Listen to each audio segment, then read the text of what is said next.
احنا بنقف في مرحله بنقول انا ما عملتش حاجه في الدنيا، كل الناس بتتقدم وانا قاعد في مكاني ما بعملش اي حاجه، في نفس شغلي، في نفس بيتي، في نفس حياتي، في كل حاجه.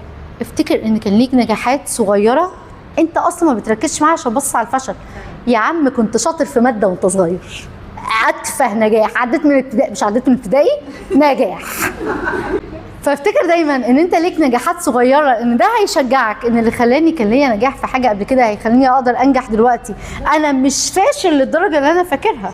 نجحت في رياضه معينه، نجحت في مهاره معينه، نجحت في موهبه معينه.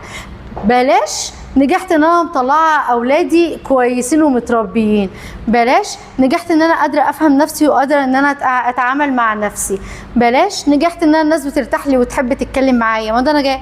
ان انا ما قتلتش حد لحد دلوقتي. ما قتلتش حد على بصي كل يوم انا مطبقه على تحليل مسلسل ورد وشوكولاته والهبه هبه معايا.